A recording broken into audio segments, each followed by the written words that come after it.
আজকের সভার আমাদের দক্ষিণ মালদার সাংসদ অর্থাৎ ঈশা খান চৌধুরী মহাশয় উপস্থিত আছেন, আমাদের কালিয়াচক 3 নম্বর ব্লক কংগ্রেসের প্রেসিডেন্ট আজিজুল সাহেব এবং আমাদের কালিয়াচক 3 নম্বর ব্লক কংগ্রেসের অনেক নেতৃবৃন্দ এবং পার্দনাপুর, কৃষ্ণপুর, কুম্ভীরা এবং বাখরাবাদ অঞ্চলের অনেক সাধারণ জনগণ, সকলকে আমরা আন্তরিক প্রীতি, শুভেচ্ছা, সালাম, নমস্কার জানিয়ে দুই একটি কথা বলার চেষ্টা করছি। আমরাও এই গ্রাম অঞ্চলের মানুষ, আমরা সবাই জানি যে দীর্ঘদিন ধরে যে ধুলিয়ান ফেরিঘাট চলছে। অনেকে আব্দুল আলী সাহেব সহ অনেকে কথা বললেন। আমার জীবনেও একদিন এরকম ঘটনা ঘটেছিল ধুলিয়ান পার হতে গিয়ে। একটু প্লিজ দয়া করে সাইলেন্ট হবেন।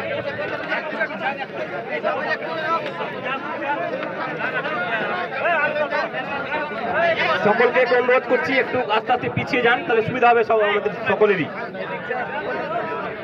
একটু আকমালদার সামনে পাতাটা ছাড়িয়ে দয়া করে সবাই। নেতৃত্বের কাছ থেকে শুনলাম, বিশেষ করে আব্দুল আলী সাহেব খুব খুলে বলেছেন কথাটা। এবং এই ধুলিয়ানের সঙ্গে পরিচিত আমরা সকলেই, আমরা ছোট থেকে ধুলিয়ান পারাপার হই। আমরা স্কুল জীবন থেকে, ছাত্র জীবন থেকে ধুলিয়ানে পড়েছি, ধুলিয়ান যাতায়াত করেছি। তখন কিন্তু সেরকম সমস্যা ছিল না। প্রায় 8 থেকে 10 বছর বা 7-8 বছরের আগে থেকে এই সমস্যাটা দেখা দিয়েছে। আজকে যে সময় আমরা 1 টাকায় 50 পয়সায় ফেরি পার হতাম, আজকে সেই জায়গায় একটা মানুষ এপার থেকে ওপার, মানে এপার থেকে ওপার আসলে তাকে 40 টাকা দিতে হবে। আজকালকার যুগে একটা মানুষ যদি একবার ধুলিয়ান কোনো কারণে আমরা কাজ পড়লে কিছু না খেলেও 40 টাকা আমাকে পকেটে নিয়ে যেতে হবে, আমাকে শুধু ফেরি দেওয়ার জন্য। আর ঠিক বাস্তবে ঠিকই আছে যে সরকারের সঙ্গে যে ডিলগুলো হয়, যারা ইজরাদার নেই, যারা ইজরা নিয়েছে, যারা ঘাটগুলো নিয়েছে, সরকারের কোনো নিয়ম কানুন কেউ পালন করছে না। ইজরাদাররা এরা মগের মুলুকের মতো মাস্তানি বলেন আর গুন্ডাগিরি বলেন, এরা কিন্তু করছে। আমার জীবনেও এরকম ঘটনা ঘটেছিল। একদিন আজ থেকে প্রায় বছর 1.5 আগে আমি একটা ছোট্ট একটা এলসিডি টিভি কিনেছিলাম ধুলিয়ানি। এলসিডি টিভিটা হাতে করে নিয়ে আসছি। এবার ঘাটে থেকে নামছি, তো বলছে 50 টাকা দিতে হবে। তো আমি ভালোভাবে বললাম, দাদা 50 টাকা, একটা সামান্য এলসিডি, তো আমি তো 3 কিলো ওজন, তো 50 টাকা। বলছে আপনি 40,000 টাকার জিনিস কিনছেন, 50 টাকা দিবেন না? তো আমি বলছি আপনাদের এটা কি নির্দিষ্ট নিয়ম আছে? আমাকে বলছে আপনি নিয়ম শেখাচ্ছেন, আপনি নিয়ম শেখাচ্ছেন। আমি একটাই কথা বললাম, দেখুন নিয়ম আমি শেখাচ্ছি না আপনাকে, নিয়ম আমি জানি। কারণ আমিও এক জায়গায় একজন ছিলাম, কিভাবে ঘাট ইজরা দিতে হয় আর কিভাবে নিয়ম কানুন হয়। আমরাও অনেক ঘাট দিয়েছি, পঞ্চায়েত সমিতিতে বসে ঘাট ডাক করেছি, তো নিয়মগুলো জানি। কিন্তু আপনারা যেভাবে আজকে নিজের কি বলবো, জোর জুলুম করে আজকে এইভাবে নিচ্ছেন, এটা ঠিক নয়।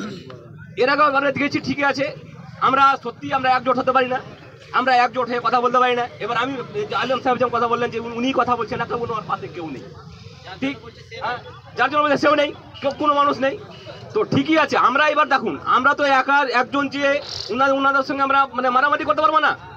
তো আমরা চাই, ঠিকই আছে, আমরা চাই প্রশাসনিকভাবে, অর্থাৎ আমাদের এমপি সাহেবের মাধ্যমে হোক বা অন্যান্য প্রশাসনিক মাধ্যমে আমরা যেন এই ধুলিয়ান ফেরিঘাটের সমস্যাটা সমাধান হয়। এটা প্রথম কথা। যে জেটি ঘাট আমি পরে বলছি, যে আগে প্রধান কথা হচ্ছে আগে জেটি ধুলিয়ান ঘাটের সমস্যাটা যেন সমাধান হয়। যে আমাদের দেখতে হবে যে সত্যিকারে একটা মানুষের, যে মালদা জেলা থেকে যে ঘাটটা ডাক হয়েছে, সেখানে প্রতিদিন একটা মানুষের 40 টাকা আদান প্রদান আছে কিনা, এটা আমাদের আগে জানতে হবে। যদি এটা থাকে তাহলে ঠিক আছে, তাহলে কিছু করার নেই। কিন্তু আমরা যতদূর জানি একটা মানুষের 10 টাকা করে পারাপার নেই বা 10 টাকা করে ঘাটে নেই। আমি একবার পার হবো, 10 টাকা ঘাটে নিবে, আবার 10 টাকা নৌকায় নিবে, আবার পার হয়ে আসবো, 10 টাকা ঘাটে নিবে, 10 টাকা নৌকায় নিবে, এরকম নিয়ম নেই। আমরা যখন ছোটদের পার হতাম তখন একবেলায় ঘাটে টাকা নিত, একবারই। আমি একবার গেলাম, আবার আসছি, একবারে টাকা নিত। এখন 2বারই টাকা নিচ্ছি। তো এই জিনিসটা আমাদের আন্দোলন করে হতো, আমরা পারবো কিনা জানি না।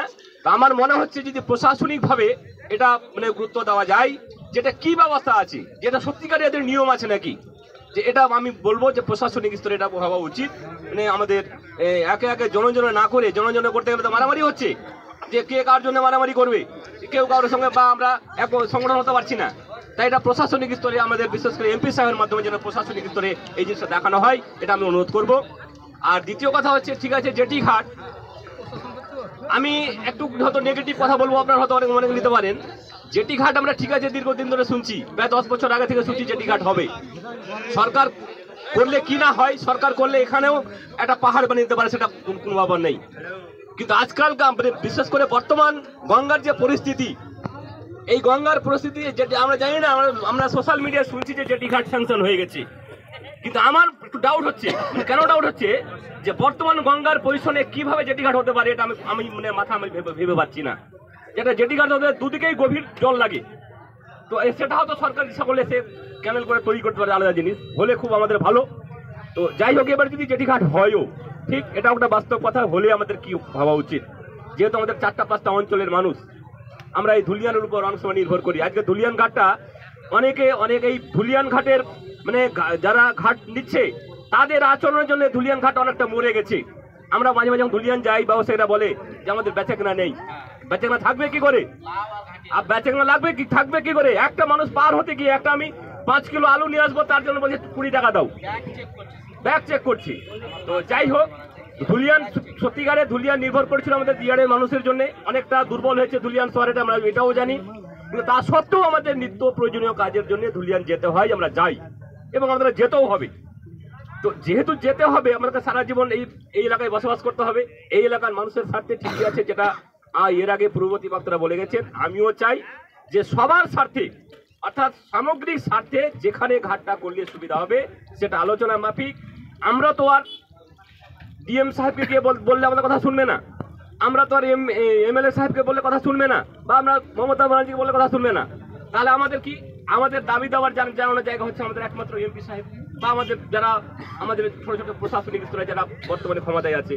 তো আমরা সেই এমপি সাহেবের মাধ্যমেই আমাদের দাবিগুলো আমরা রাখবো, যে জায়গায় করলে সামগ্রিক লোকের সুবিধা হবে, এই জেটি ঘাটটা যেন সেই জায়গায় করা হয় মানুষের মতামত নিয়েই। এবার আরেকটা কথা বলি, হয়তো এবার আমরা মনে করি যে আমরা তো এমপি সাহেব বললেই হয়ে গেল, সেটা কিন্তু সম্ভব নয়। কারণ আজকে যে কোনো কাজকর্ম করবে আমাদের রাজ্য সরকারের নেতৃত্বে কাজকর্ম হয়। এবার রাজ্য সরকার যেখানে ডিসিশন নেওয়া হতো সেখানেই করবে, কিন্তু আমাদের এমপি সাহেব কি করতে পারেন, একটা অনুরোধ জানাতে পারেন যে জনগণের সুবিধার্থে এই জায়গায় করলে ভালো হয়। ওরা সেই অনুরোধটা মানতেও পারে, নাও মানতে পারে।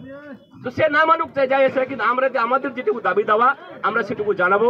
সে দাবি আমাদের পূরণ হতেও পারে, নাও হতে পারে, কিন্তু আমরা চাইবো যেন আমাদের দাবিটা পূরণ হয় এবং এই 4টা অঞ্চলের সমস্ত মানুষের স্বার্থে যেটা সুবিধা হবে সেই জায়গায় সে মধ্যস্থল হোক বা মধ্যস্থল থেকে একটু সরিয়ে হোক বা এদিকে একটু সরিয়ে হোক, যে জায়গায় করলে সমস্ত লোকের সুবিধা হবে সেই জায়গায় জেটি ঘাট হোক। এই কথা বলে, এই আবেদন রেখে আমাদের এমপি সাহেবকে আরেকবার সালাম নমস্কার জানিয়ে এবং তাকে অনুরোধ করে আমার বক্তব্য শেষ করছি। জয় হিন্দ, বন্দে মাতরম।